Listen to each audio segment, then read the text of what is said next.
Researchers at the Mayo Clinic in Arizona decided to find out if eating red meat affects a patient's mortality. You've probably heard it time and time again that red meat can lead to heart disease, can lead to cancer, can lead to early death, and that there are plenty of studies to support that theory. But is that right? Red meat has been maligned so much by the healthcare community. It's claimed to be backed in science. But when you look at the quality of the science, does it really support the claims? We've published many different articles at Diet Doctor pointing out how the evidence doesn't match the recommendations. I can see how you would be so confused by this because it seems like every week there's a new study saying that red meat is harmful, red meat isn't harmful. Like, how do you know what to do? I'm Dr. Brett Scher, the medical director at DietDoctor.com, and I want to talk about a new study that probably helps clarify this a little bit. There's one about red meat that's so important, but then another about fat and even trans fats that I think kind of works well with this to talk about the two together. And I recently wrote a post about this at DietDoctor.com. But let's talk about this study. It was an analysis of the PURE study, which is a large, over 100,000 people from multiple continents and countries, a true global multinational study. And what they did was, it is a weak nutritional epidemiology study where the information isn't always that reliable because they fill out a food frequency questionnaire of what they ate, which is not very accurate.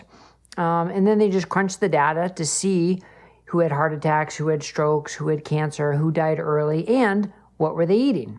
Now, what's a little bit different about this study was there was absolutely no difference from the highest red meat eaters to the lowest red meat eaters in terms of risk of cancer, death, heart disease, stroke. No difference whatsoever. That may come as a surprise to a lot of people who are concerned about red meat because other studies have shown the opposite. But here's one of the most important points I think about this study. The studies that tend to show a difference in health outcomes by the people who eat the most red meat, those studies are really conflicted by what's called healthy user bias. So when you look at the baseline characteristics of the people who eat more red meat, they tend to be less educated.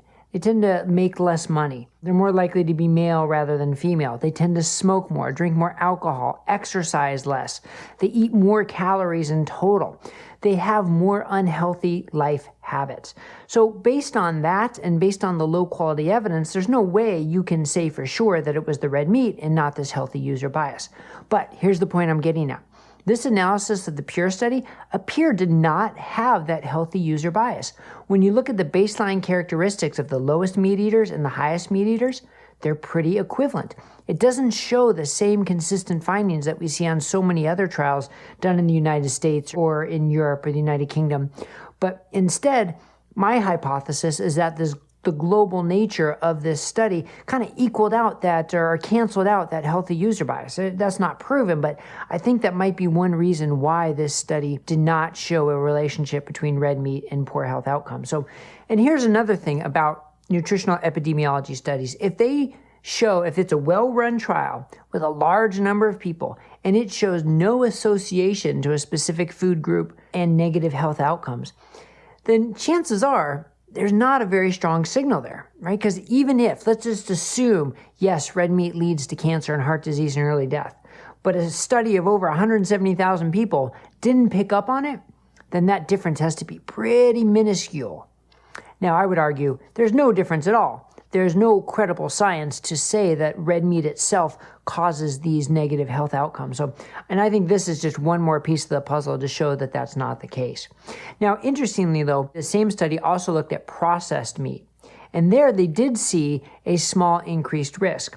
And there still wasn't a huge healthy user bias, although there was a higher percentage of men than women eating more processed meat. So that's definitely one factor. What this might suggest is that the closer to its natural state meat is, the less bad or the healthier it is for you. And the more processed it is, the more other things are put in it, then perhaps that could make the difference. Because when you look at processed meat, sometimes it's loaded with sugar, or soy, or fillers, or vegetable oils. There are other things that go into processed meats.